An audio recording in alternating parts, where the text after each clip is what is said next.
All right, hi everybody. It's May 9th, and you know, I'm very proud of my service in both the Marines and the Army. 22 years active duty altogether.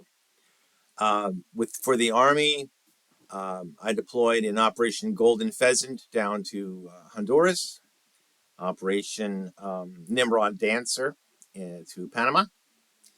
Almost immediately upon my return from Panama, we were sent down to Operation Just Cause in Panama.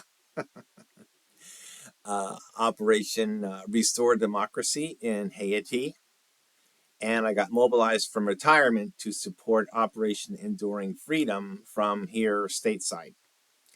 So I'm proud of all that. The Army has done some amazing things, just amazing.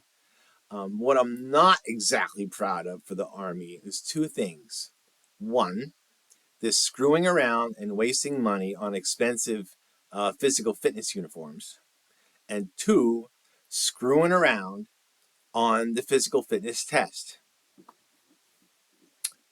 So, on the uniforms. Now, back in Berlin, in Germany, they gave us the frickin' most ugliest, frickin' embarrassing yellow suits. We call them banana suits. Bright yellow banana top, bright banana yellow top, and bright banana yellow bottom. You would not be caught dead wearing those things. But I'll tell you what, they PT'd us to death on those things. We were in such good shape. We had to fill, on exercises, we'd fill sandbags for 30 hours straight. No sleep, just filling sandbags and carrying them upstairs, 2 and 3 flights of stairs. And then we'd go on 50-kilometer raids, which actually were 70-kilometer raids as we went up and down mountains. Okay, we did some tremendously strenuous stuff, and because we didn't baby those banana suits, they just PT'd the crap out of us, and we were in shape. All right, but then when I went to Fort Ord, they came out with the gray. Those I have to believe those ugly ass banana suits were completely unique to Berlin. Okay, and when they PT'd us in the mud, the mud stains didn't come out of the suits, so they were yellow. They looked like when bananas get rotten and they have the brown spots on them. Well, that's what these suits looked like too. Okay, but when we went to Fort Ord, they gave us the gray shirt with the black Army across the chest and gray shorts. Just simple material. And you know what? And they PT'd us to death in those things too. They were not messing around. But now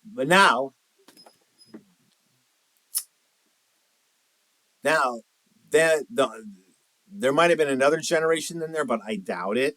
But now they have the black suits, I think, with the gold lettering.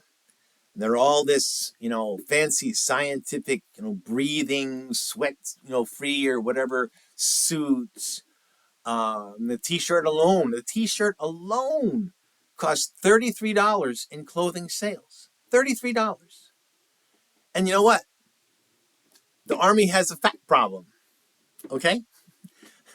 A fat problem Secretary Hagsworth, not that I like him, is trying to deal with. All right? So, I have to believe that because these physical fitness gear is so expensive to replace, that people are afraid to actually do PT in them. So it's just ridiculous. And not to mention, now I forget how many such T-shirts a soldier will get, but you figure it's at least 2. So that's $66 for 2 PT T-shirts. Now, I just looked on Target.com, and they're selling T-shirts for $6. That's probably the ones we had at Fort Ord. And the ones at Berlin were probably 60 cents.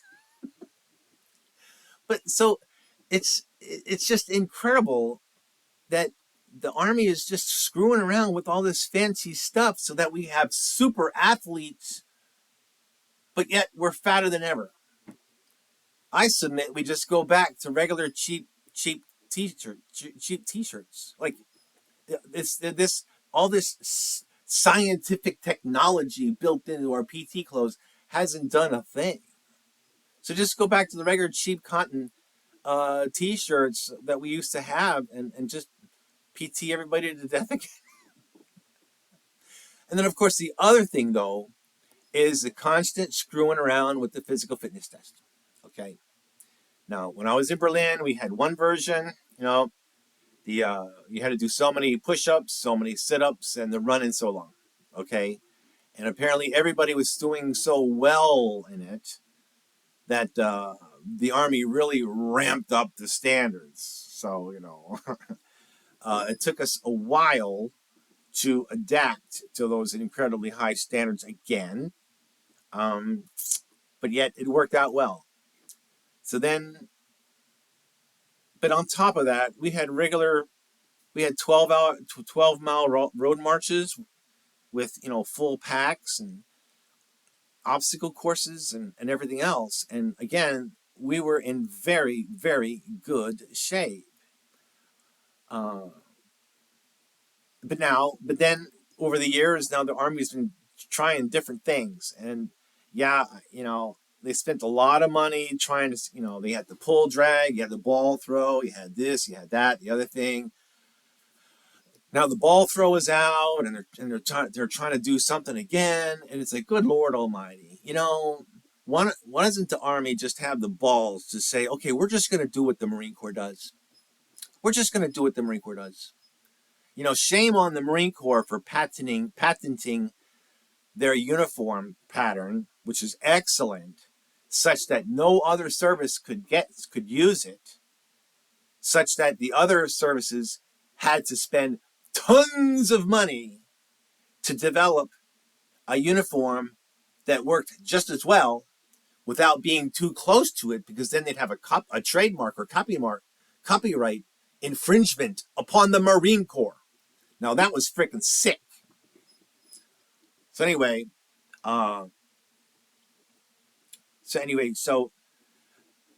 it's physical fitness in the Army is not just a matter of those push-ups, sit-ups, crunches, whatever they have. That you have to have. We march on our feet too, and soldiers have the gear. And obstacle courses. To go through an obstacle course, it takes a lot of physical exertion anyway. So it's a balance of all these things. So if your soldiers can do those things, which are functional activities basically, it's not so much even the PT test that matters. But I realize that for promotion points, you have to have something. But quit screwing around with all these different events. The main events we need to do are the functional ones. We need to be able to road march. We need to climb up and down hills carrying our gear. We need to be able to wrestle our artillery pieces into position, carry those mortars and put them in position. All those things. That's the physical fitness part, not this run and push-ups and sit-ups. That's just for points. What really matters is the functional stuff. Okay, that's it.